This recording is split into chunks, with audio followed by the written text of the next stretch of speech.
I remember the way she looked at me that night, her eyes wide and trembling like she was about to confess something she'd been holding back for years. I thought it was just going to be some silly secret, something about a crush or maybe a fight with her parents. I had no idea what she was about to say would change the way I saw her forever. It happened during a sleepover at my best friend's house when we were 17. Emily and I had been inseparable since middle school. The kind of friends who finished each other's sentences, who stayed up late on FaceTime almost every night, who had our own inside jokes that no one else got. So when she asked if I wanted to sleep over that Friday night, I didn't hesitate. Her parents were out of town, which wasn't unusual. They trusted her, and she was the kind of quiet, studious girl who never got into trouble. We made popcorn, put on a horror movie, and sprawled out on her living room floor with blankets and pillows. It was the kind of night we'd had a dozen times before, but I remember something about it felt off. Maybe it was the silence in the house. Usually when her parents were home, you could hear her mom walking upstairs or the hum of the TV in their bedroom. That night, it was just us. Every little creak of the house settling sounded amplified, and I kept glancing at the window as if expecting to see someone peering in. Halfway through the movie, Emily muted the TV. "Can I tell you something?" she asked. Her voice was too serious for the casual way she said it. "Of course," I replied, expecting some drama with a boy at school. She stared at me for a long time, her hands gripping the blanket. Her nails were digging into the fabric and I could see the knuckles of her fingers turning white. "Promise you won't hate me," she said. I laughed nervously. "Why would I hate you?" Emily didn't laugh back. Instead, she leaned in closer, her voice dropping to almost a whisper. "Because I've never told anyone this before. Not even my parents. And if you tell, they won't believe you anyway." The air between us felt heavier suddenly. I shifted uncomfortably, pulling the blanket tighter around me. "What is it?" I asked. Her eyes darted to the dark hallway that led to her bedroom, then back to me. And then she told me something that made my stomach twist. "I've hurt people before," she whispered. At first, I thought she meant emotionally, like she was guilty over being mean to someone. But the look in her eyes said otherwise. They weren't teary or regretful, they were flat, unblinking. "What do you mean?" I asked, my throat dry. She tilted her head slightly as though weighing whether or not to say more. Then, in a calm, almost rehearsed voice, she said, "Do you remember when that girl from our middle school went missing? The one they never found?" My chest tightened. I did remember. Her name was Sarah. She'd been a year below us, and her disappearance had haunted the town for months. The search parties, the flyers stapled to telephone poles, the candlelight vigil. No one ever found out what happened. Emily was staring straight at me now. "She came over once. Just like this. A sleepover." I couldn't breathe.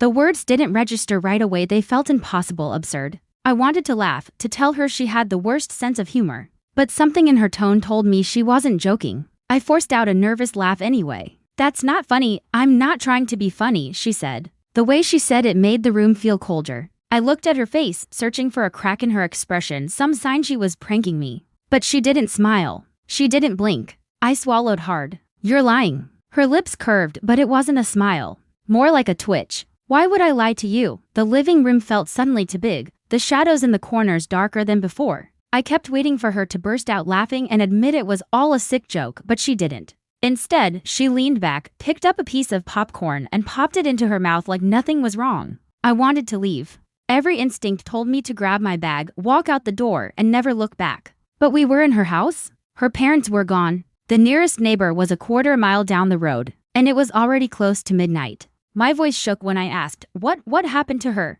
Emily's gaze shifted back to me. She looked calm to calm. "I don't want to tell you the details," she said softly. "But I can tell you, no one will ever find her." The silence after that was unbearable. I could hear the ticking of the clock on the wall, the faint hum of the refrigerator in the kitchen. I could hear my own heartbeat pounding in my ears. I told myself she was messing with me, that she was just saying the worst thing she could think of to scare me. But deep down, I wasn't sure. And the longer she held that steady, unnerving eye contact, the less sure I became. I stayed on the living room floor, stiff and frozen, while she eventually lay down on her side and closed her eyes as if nothing had happened. I didn't sleep that night. I couldn't. I lay awake, staring at the shadows on the ceiling, jumping at every creak of the house. At some point around 3 a.m., I thought I heard movement from the kitchen. Slow, careful footsteps. I held my breath, straining to listen. The sound stopped, then started again, softer this time. I turned my head toward Emily, but she looked asleep, her breathing slow and steady. I was too scared to move, too scared to even sit up.